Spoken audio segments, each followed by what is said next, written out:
our topic: overview of serious emotional slash behavioral needs, i.e., behavioral health needs of children and adolescents. Um, our objectives for this particular topic is to identify the most common behaviors of complaint and place them within a developmental context. We also want to discuss a three-tiered system for developing strategy to address common emotional and behavioral health needs. And then lastly, we want to identify and explain the influence of at least three peripheral factors that influence behavior in children and adolescents.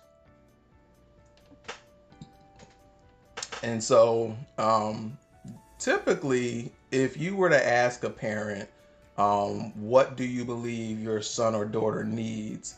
Um, it would be very common for them to give answers of one of these following variations, i.e., my child, my son or daughter needs to learn self control. He or she needs to listen.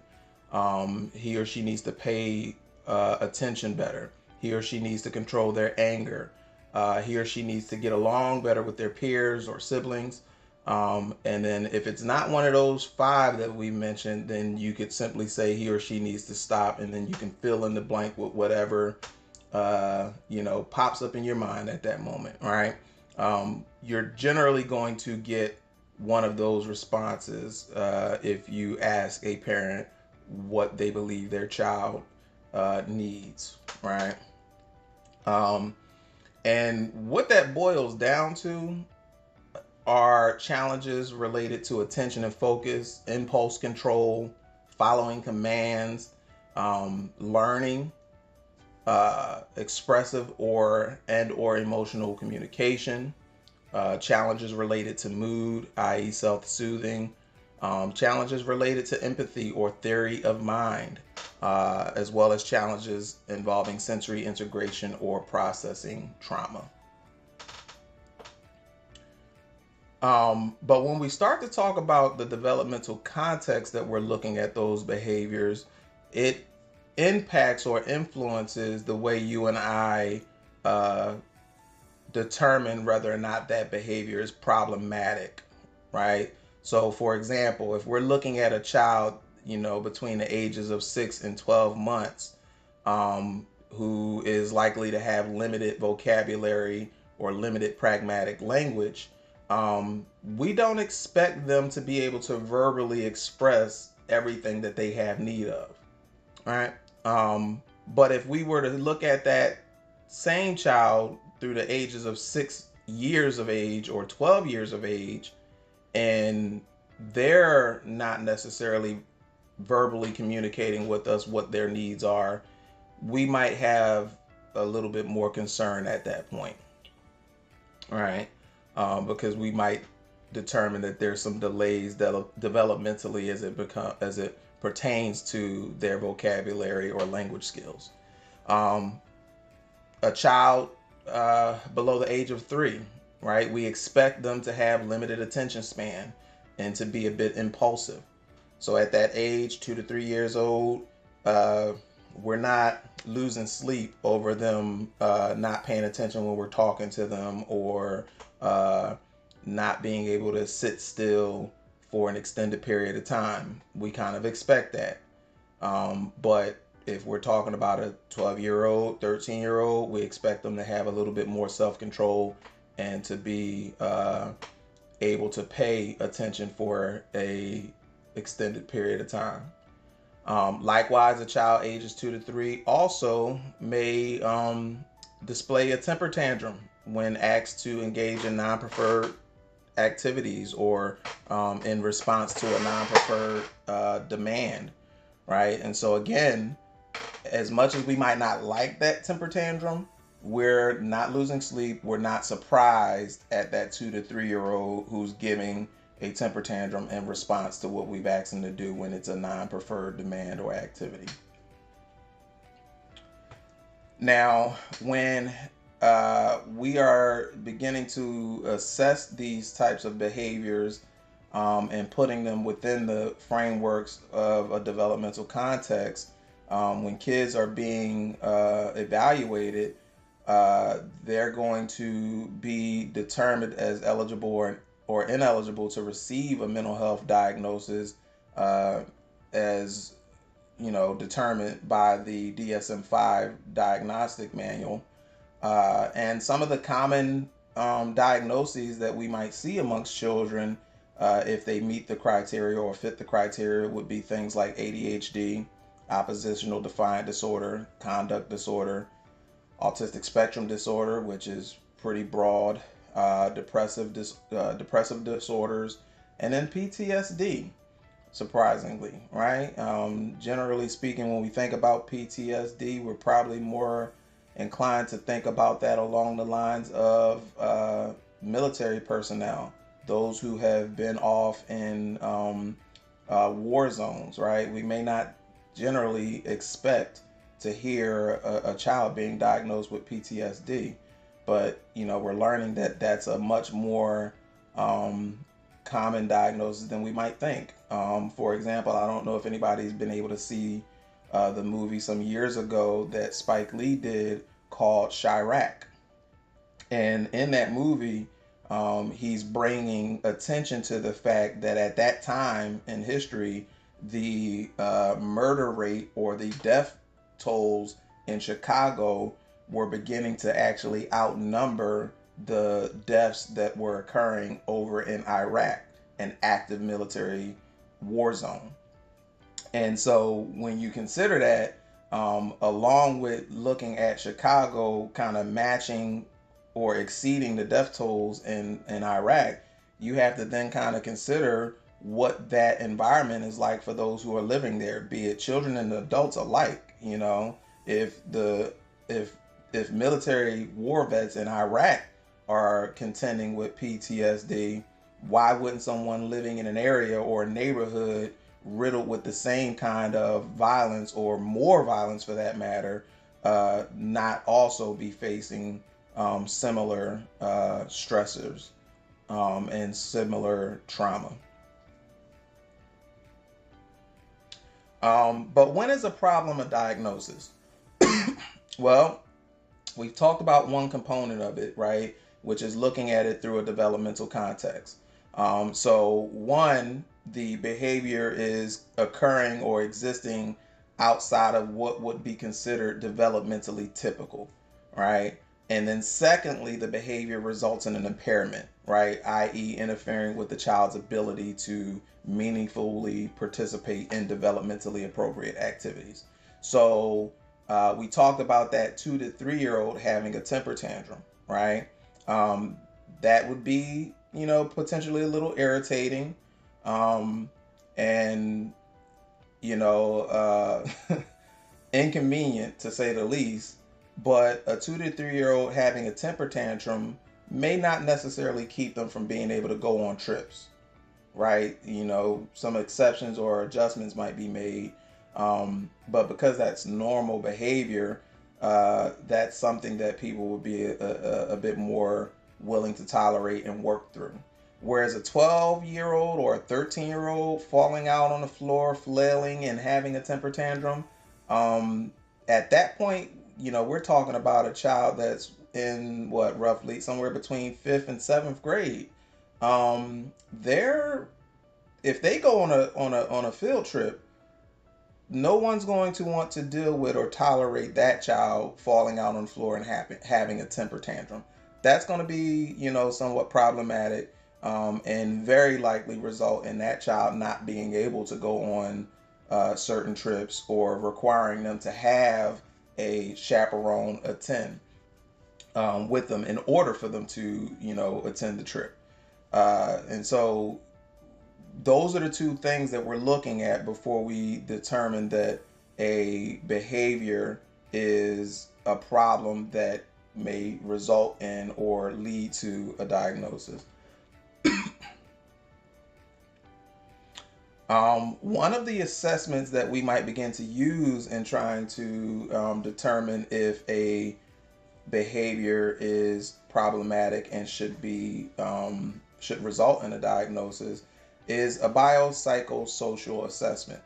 And in short, the bio stands for biologically, so physically, what's going on with the person, right? What does their sleep look like? Like, are they getting enough rest? Are they having a proper diet, right? Because these are things that can affect our mood and affect how we act. Um, we've all probably seen the commercials for Snickers, the hangry commercials. Um, Snickers is, kind of making light or making fun of how you and I can get sometimes when we have not eaten or we are hungry. We can be a little short tempered, right? To say the least. The psycho is talking about the mental side of the um, dynamics of a person. What's going on mentally with them, right? Which could also tie to their emotions and whatnot. But psychologically, what's going on in their minds? What are they thinking about? How are they feeling, right? And then lastly, social, right? How are they interacting and engaging with others and those around them? How are others engaging them and interacting with them? And so, if we just kind of look at this picture at hand, and we assess that, we see the boy who looks like he's grinning, maybe smirking a little bit. The two girls look like they are certainly laughing and having a bit of a good time. If we consider their age, we would probably say that they are, somewhat in the neighborhood of maybe about fifth grade or so. And so if we think about, the typical behavior between kids that age, this isn't too far stretch, right? And so physically, biologically, the boy is being hit in his head with a book. Um, and that's a pretty thick book there, so that probably doesn't feel too good. Even though he's not grimacing like he's in pain, it looks like it's more playful, if just as a basic observation we could make. Psychologically, he doesn't look like he's stressed or traumatized by what's going on. He looks again like he's like this, he's engaging or enduring playful behavior from the girls. um, and socially, the girls, again, like I mentioned before, they appear to be having a good time. And so, if we were to see this, it's not uncommon for us to chalk this behavior up or view this behavior as possible flirtation with the girls and the boy, or just typical youth playful behavior, right? Because if he were upset or angered, we might see him grabbing whatever it is, that the book or folder or whatever it is that he has in his hand, and potentially, kind of trying to hit them back, or at least trying to block them from hitting him, right? Now, the second assessment we might use is a functional assessment. And this assessment is going to look at, in short, the function of the behavior, right? And there's four general functions for behaviors. It's either a behavior that's done out of anticipation of a tangible reward, behavior resulting or being done for the purpose of gaining attention or getting attention, a behavior that is done or completed to escape from a non-preferred activity. And then lastly, a behavior that is utilized out of need for sensory input, right? And so just think about, as adults, right? One of the things that we do on a regular basis out of anticipation for a tangible reward is we go to work, right? We wake up day in and day out and we go to our employer to perform a job with the expectation that we receive the tangible reward of a paycheck at the end of that work week or pay cycle, right? We talked about this early in our previous training, that babies, right, when they are young, to communicate what they have a need of, they'll cry to get their diapers changed, cry to be fed, cry to be burped. But when those three things are taken care of and they don't have a need for that, they will also cry for attention, to be held, right? Well, we might not be crying, and as we get older, we learn that, crying is not the optimal method to get the attention that we want. But we may engage in good and or bad behaviors to get the attention that we want. Um, Escaping a non-preferred activity. If I don't want to do something, I might have all kinds of excuses. Some of those excuses may be received and accepted as normal or acceptable excuses or reasonable excuses, and no one, messes with me anymore about them.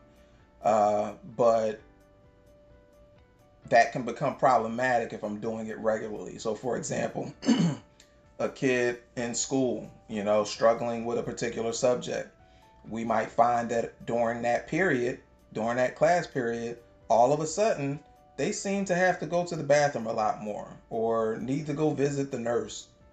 Anything to get out the room, right? And if I've used that excuse too often to go to the bathroom or go to see the nurse, I might just act out and give you an attitude, be disruptive in the classroom so that you kick me out and send me to maybe the office. All right. And then lastly, sensory input, which can vary from person to person.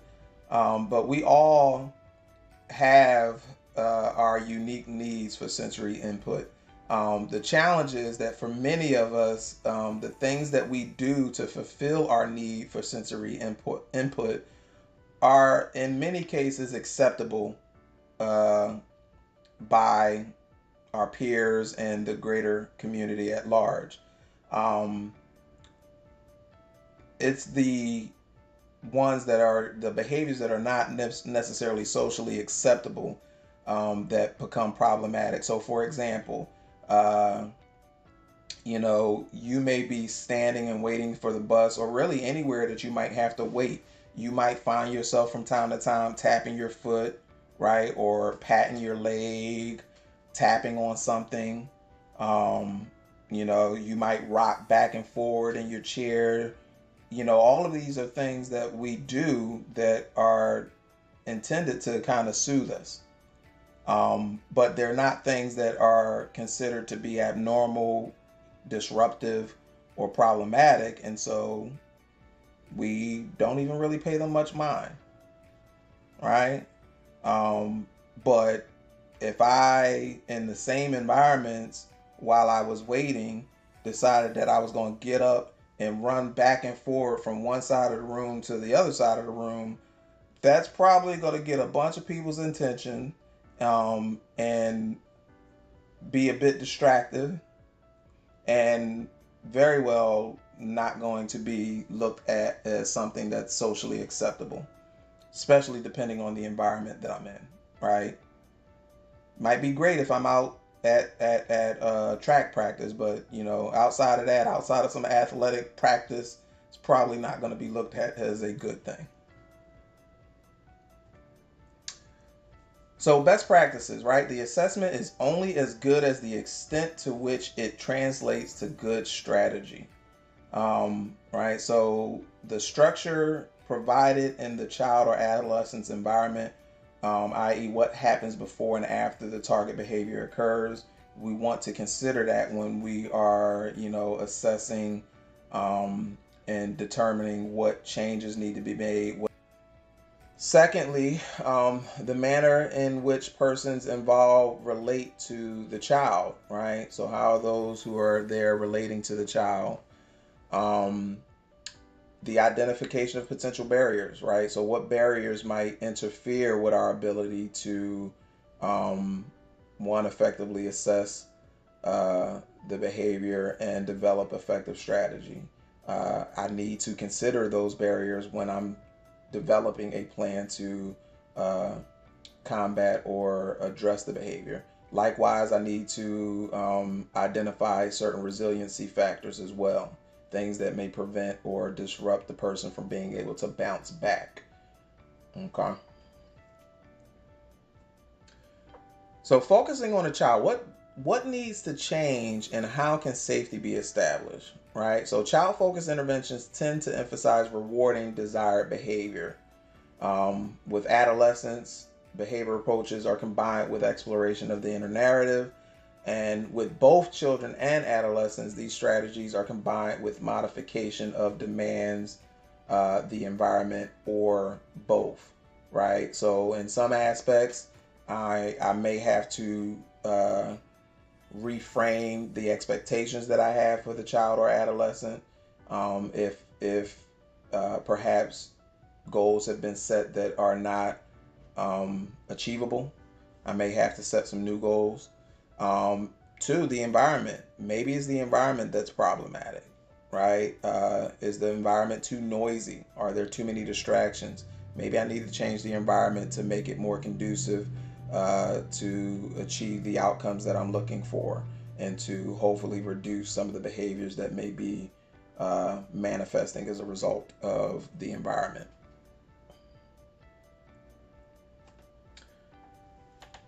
Focusing on the adult, the parent or the teacher, right? As a parent, teacher, as an adult in this situation, we're looking at three different areas, right? The area of attachment, method acting, and behavior modification.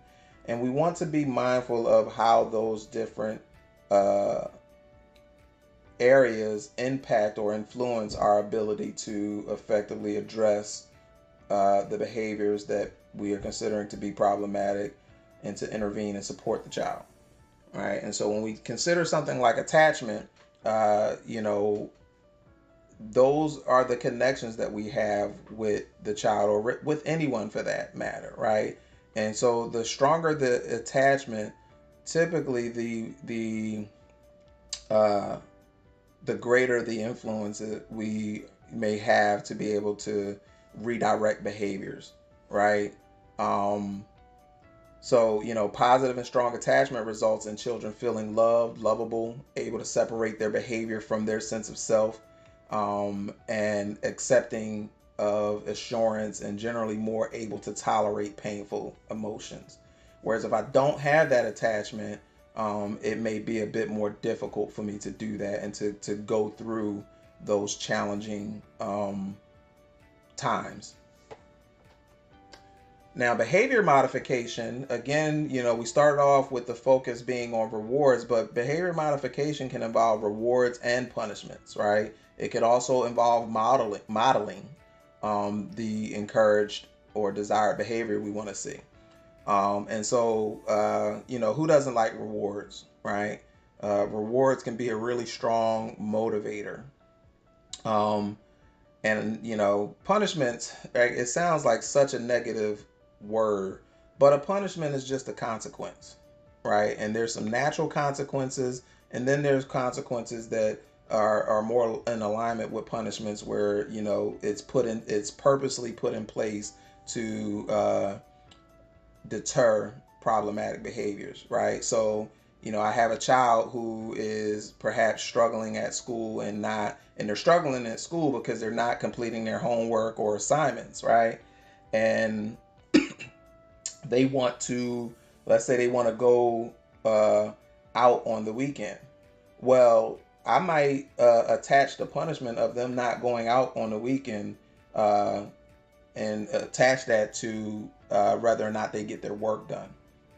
And so if they don't get their work done, the consequence or punishment in that instance is you don't get to go out. That activity, that event that you want to go to, it's off the table, right? And so for them, the reward it's more kind of a reward for them, that they feel rewarded to go ahead and get their work done so that they can go where they want to go. But if they don't get it done, it feels more like a punishment or a consequence. And then secondly, our ability to model the behaviors we want to see, because modeling can be extremely effective. We want to, sometimes I don't think we recognize just how much or how many different behaviors we model for our little ones, right? And so I challenge us all to, from time to time, just take a look, right? Assess yourself, evaluate yourself, consider some of the behaviors or habits you have, and look at your kids. See which habits they've picked up on, right? Both good and bad. You'll be surprised.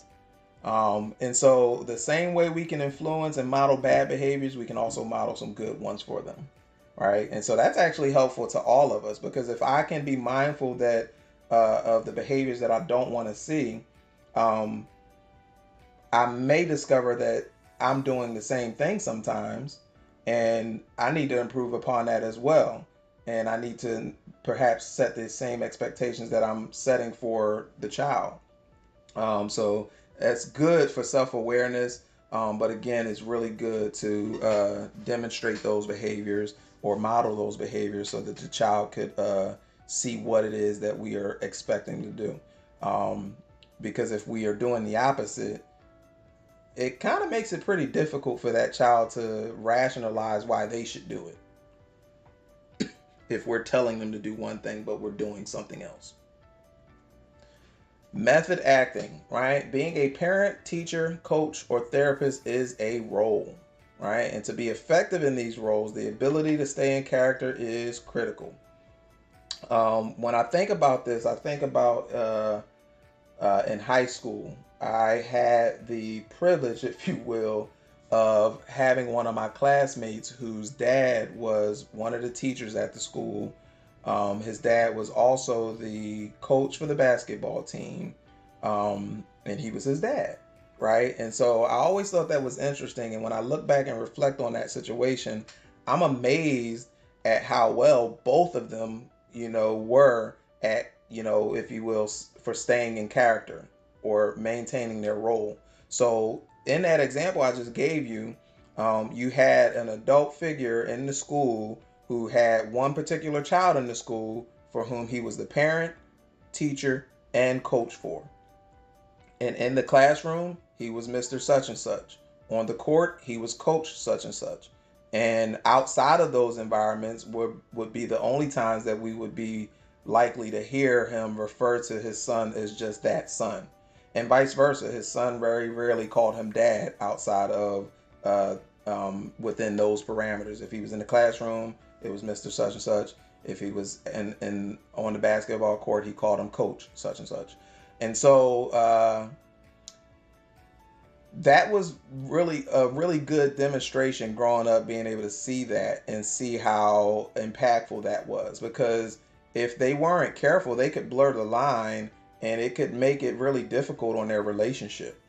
But I think their ability to kind of stay in character, if you will, was not just, to be honest with you, it wasn't just beneficial for them. I found it to be beneficial for me. Because as I got older and I found myself in situations where I was interacting with different people in multiple settings, it became easier for me to make the distinction from one setting to the next and to operate in the role that I should be operating in those different environments. Some peripheral factors for us to consider that impact behavior, mood, and learning or treatment outcomes are things like screen time or media consumption, temperament, learning style, nutrition and consumption, sleep, both of which we've talked a little bit about, effectively charged relationships, and disengaged relationships. And so let's take a moment to talk a little bit about each of these, right? So screen time, average 8 to 10-year-old child spends approximately 8 hours per day using various forms of media. Not sure how accurate that number is anymore, but it's not too hard-fetched to see that as a real possibility nowadays, right? Quite frankly, you and I as adults probably spend just as much, if not more time on various forms of media as well. So media has just become a part of our daily lives, right? We are engaged and connected to computers, laptops, tablets, phones throughout the course of our day, right? So even responding to, emails and text messages, that's all media consumption, right? It's just different forms of it. But all of this media consumption and the various forms of it impacts and influences, can influence how we conduct ourselves, right? From the things that we listen to and the things that we watch. They all have the capacity to influence our behavior.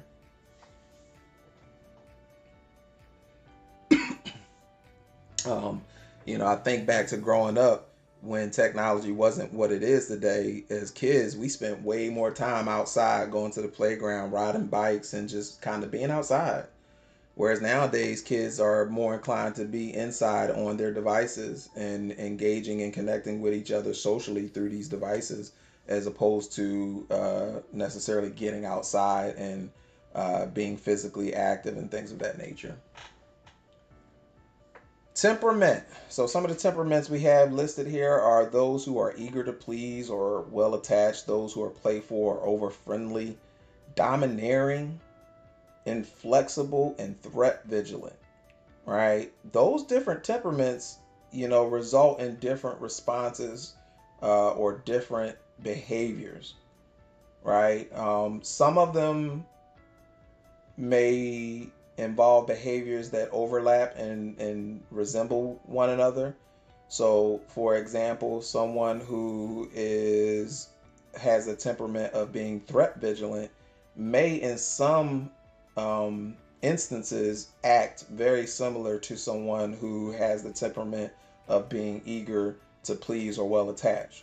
For example, if I'm threat vigilant and I think that it is beneficial to me to please you or to be well attached, I may do that or display that behavior to prevent from incurring the threat that I am perceiving. All right. Um, Someone who is playful, depending on the nature of the encounter, may be perceived as domineering in some instances. Right. Not so much, but in a few occasions, they, being intrusive or invading your space, they are doing it because they're playful, but it could be perceived at times as domineering. Sleep and appetite, won't spend too much time there because we kind of talked about that with the example that I gave regarding Snickers and how we can be hangry or angry when we are hungry. But sleep, right? If you've gone without sleep for an extended period of time, it can certainly affect your mood. And even more so, it'll definitely affect your ability to be attentive, right? So if, we came from this other slide talking about, screen time and whatnot. If kids are staying up late all hours of the night on their devices and not getting proper sleep, you think they're going to be a little distracted the next day in school? Think they're going to have a tough time staying focused or maybe even staying awake in class or concentrating or being able to critically think and process information? If they don't get enough sleep, it's certainly going to affect those things. And, that could result in them being viewed as misbehaving in class or being disruptive. All right. Learning styles. So we all have different learning styles, and I want to break these learning styles down into two categories, right? And so in one of those categories, it would be visual. We would break it down looking at visual, musical, verbal, physical, and logical. And so many of us will have a primary, right? We might feel like we can learn through a variety of these styles, but generally speaking, many of us have a primary learning style. So for example, I am, out of those four, I generally, most of the times, will operate more like a logical or mathematical learner, right? So I am looking at things and trying to make sense of them logically. And so, I'm trying to develop systems and, going through reasoning processes to understand the material that I have or that I'm reviewing. But then there's times where, visual, I may have a preference to have pictures or images available. But more often than not, it's going to be that logical side of things. On the The tail end of that, I'm probably least likely to be a verbal learner, um, or a musical learner. And I would say musical and physical could flip flop, right? Now, secondly, the second category that I want to break these down to is social and solitary, right? So some of us are social learners and we learn effectively in a large group where we're able to talk to each other, bounce ideas off one another, while others are solitary learners and they're like, you know what, I'm fine with a good book, or I'm fine with being in a, in a corner to myself or in an area by myself where it's silent and I can just, take my time to review the material. I don't feel rushed, I don't feel pressured, I don't feel, obligated to answer a bunch of questions on demand or things of that nature. And listen, that can vary from one subject to another, right? Doesn't mean that I'm going to be solitary in every circumstance. It's just possibly my preference, right? There may be some environments where I find myself being more of a social learner over a solitary learner and vice versa, right? So, take a moment, think about what your learning style is. If you have children in your care, think about what their learning styles are. Because in addition to that being your learning style, whatever is your primary learning style is also very likely the way in which you're going to communicate to others, right? So if as a logical learner, I tend to be more apt to utilize logic, reasoning, and systems when I'm talking to people, or I tend to be a little bit more uh, systematic in my thinking. And so that might not be beneficial to someone who's a visual, musical, verbal, or physical learner. I may have to consider adjusting my style of communication so that, it better matches the learning style of the person that I'm working with.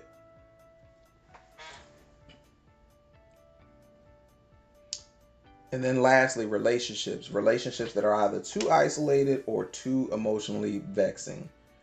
Right, and so we have these two different photos here. One where hopefully it's pretty evident that it is a emotionally vexing relationship, because we have the two individuals on the outside with one in the middle holding his ears because he's being yelled at. Right, he or she is being yelled at. And then the isolated one, which is interesting, we see a family at the table. Well, how are they isolated? They're together. Yeah, they're together, but they're not really together, because dad's on his computer, the son has his headphones on, mom's on her cell phone, and the daughter's on her tablet, right? Everybody is physically in the same location, but they are emotionally, mentally in their own space, right? And so they are mentally, emotionally isolated, although they are physically together. And both of these environments, both of these types of relationships have different effects on us, right? I may, if I grow up in a isolated family, I may grow up to be or engage in exhibiting isolation or isolated behaviors, right? That's one response I could have. The other response is that I do the complete opposite and I say, you know what? I didn't like how I felt growing up and how isolated I felt growing up, so I'm gonna be more engaged. Hopefully, it doesn't result in me being too emotionally vexing in those. But I could go to that extreme because I went without it. Likewise, if I grew up in a emotionally vexing relationship or family, I may find myself as I get older engaging in behaviors where I seclude myself a lot more and I go off into isolation a lot more, right? Or I do the opposite and I just repeat the cycle of emotionally vexing behavior that I experienced myself growing up. Okay. All right. Any questions or comments?